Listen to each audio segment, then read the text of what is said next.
Shalom. I want to give all the praise, all the glory, all the honor unto Yahweh, Bahashem, Yahweh Shai, Bahashem, Rakah Kodash. Double honors goes out to the elder apostles of Great Millstone for teaching me the truth. Also want to acknowledge the Akyam, who are pushing the truth with sincerity throughout the four corners of the earth. And shalom to the elect of the nation of Israel. And this is Shabai from the GMS Denver camp. And I'm going to go in on a quick little lesson here. Let's see, Matthew. We're going to go Matthew 17. I'm going to start at the top. All right. It's talking about this chapter is about the transfiguration of Yahweh Shai. Let me grab this real quick, this word.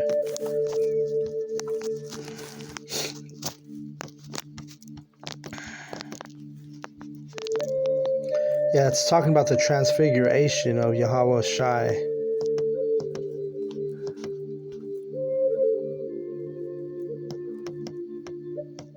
And the word transfiguration, it basically means to change, to transform, to change into another form. All right. And the Greek word is metamorpho. So it's like metamorphosis, right? Let's play it for you. Strong's G 3339. Metamorphao. Metamorphao. Okay. So let me grab that real quick in just a dictionary. See what metamorphosis means.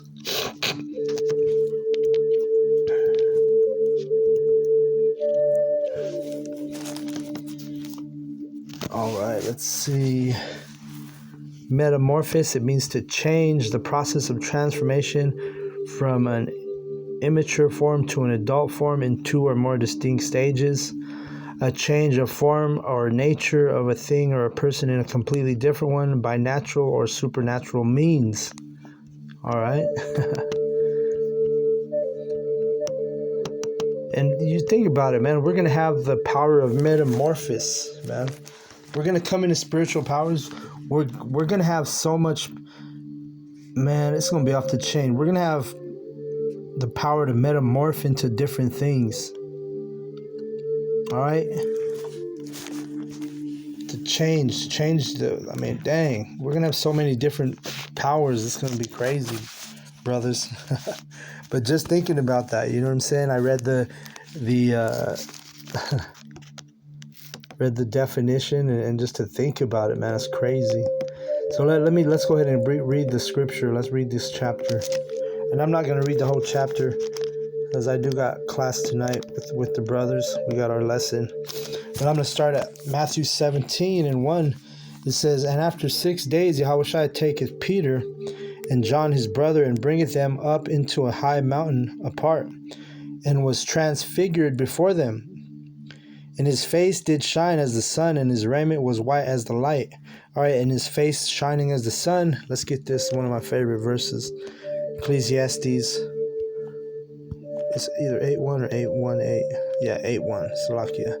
Ecclesiastes 8:1.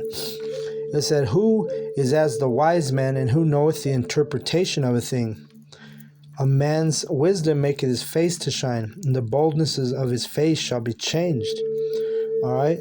So what's the interpretation of what thing? And having the ability to interpret the scriptures, having the ability to, give the proper breakdowns soundly,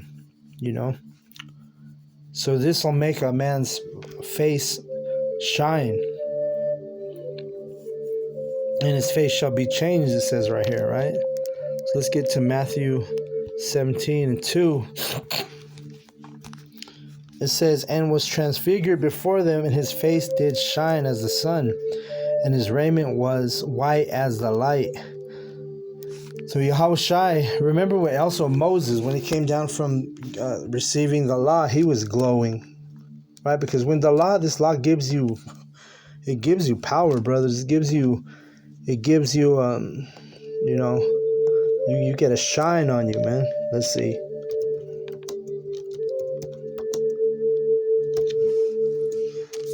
Let's get this real quick. Exodus. Let me see. Exodus 34:29. It says, and it came to pass, in 34 and 29, and it came to pass when Moses came down from Mount Sinai with the 2 tablets of testimony in Moses' hand, when he came down from the mount, that Moses wist not that the skin of his face shone while he talked with them. And when Aaron and all the children of Israel saw Moses, behold, the skin of his face shone, and they were afraid to come nigh him. So they were afraid to go near him because he was shining so bright. And remember, he was in the presence of Yahweh B'Shem Yahushai. All right, and Moses had that wisdom too. All right.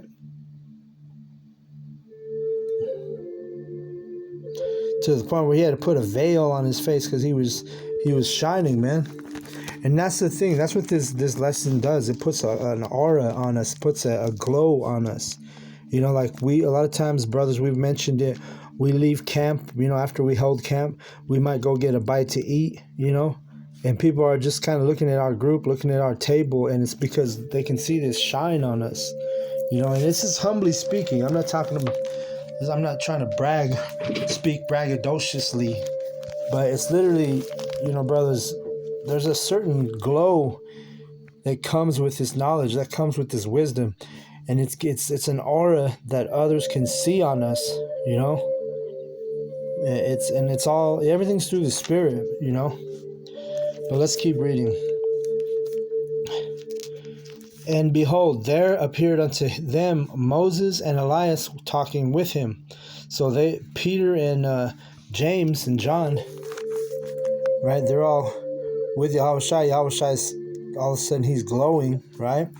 And then they see Moses and Elijah, which is Elias in the Greek. It's Elias. And they're talking with Yahushai. And it says in verse 4, then Peter answered and said unto Yahushai, Lord, is it good for us to be here? If thou wilt, let us make here 3 tabernacles, one for thee, one for Moses, and one for Elias. Right? They're like, should we even be here? Should we be in this presence? Because they were shining and they seen the image of Moses and Elijah. Right? Let's keep reading. While he yet spake, behold, a bright cloud overshadowed them, and behold, a voice out of the cloud, which said, This is my beloved Son, in whom I am well pleased. Hear ye him. Okay, so the cloud is a chariot, all right? Psalm 104:3, he maketh the cloud his chariot. So, you know, this is, you know, Peter, James, and John looked up and they see this chariot, which is an appearance of a cloud. And a voice comes out of the cloud, which is Yahweh, right? And he says, This is my Son, who I am well pleased.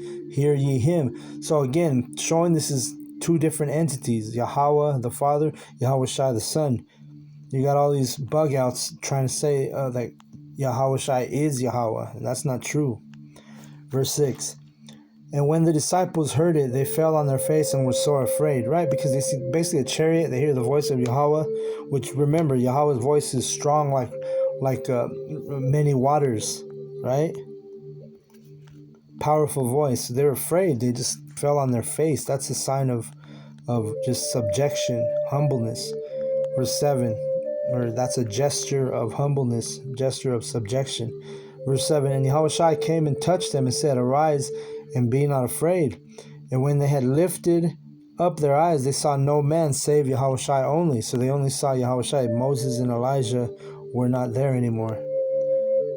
It says, and as they came down from the mountain, Yahushua charged them, saying, Tell the vision to no man until the Son of Man be risen again from the dead. You see that? There was times when Yahushua was like, Yo, don't say nothing about this, you know? There's sometimes when you teach, there's sometimes when you don't teach. There's sometimes when you tell visions, there's sometimes when you don't tell visions. Matter of fact, Elder Apostle Tahar, he just put out a video yesterday saying, don't tell your woman she's an Israelite, right? Because that could turn into a whole fiasco, you know? So, you know, there's a time and a place with this knowledge and this truth.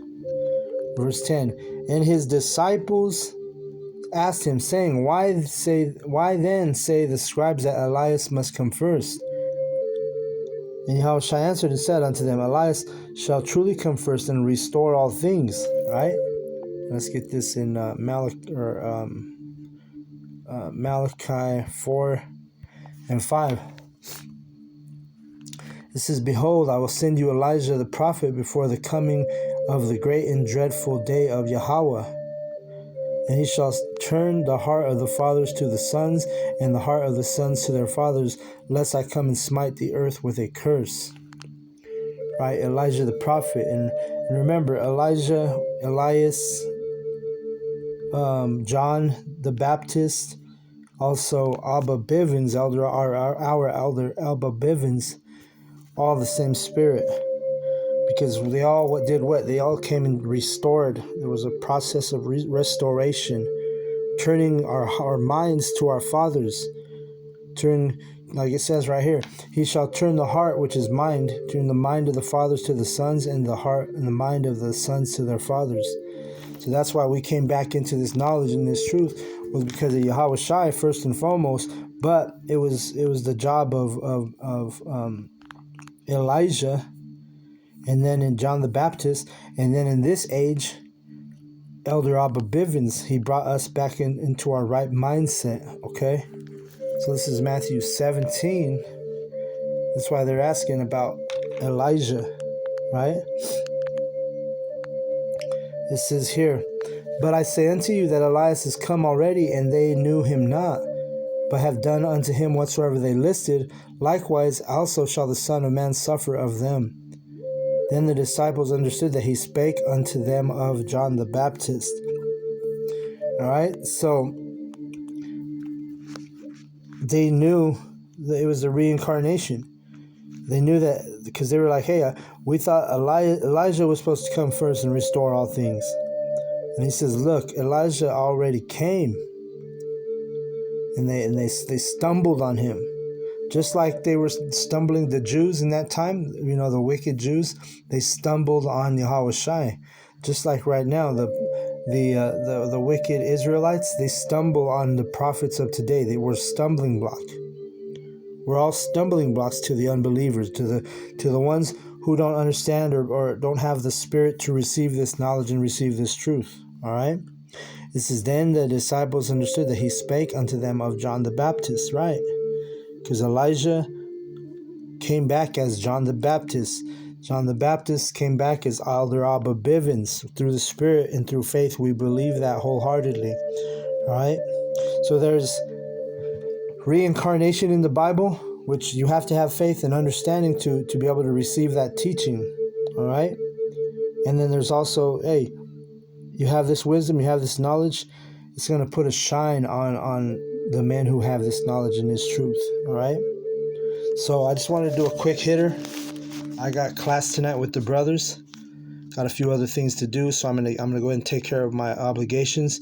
But with that, I want to give all the praise, all the glory, all the honor unto Yahweh, Bahashim, Yahweh Shai, Bahashim, Rekah Kodash. Double honors goes out to the elder apostles of Great Millstone for teaching me the truth. Also want to acknowledge all the Akim who are pushing this truth with sincerity throughout the four corners of the earth. Shalom to the elect. Shalom.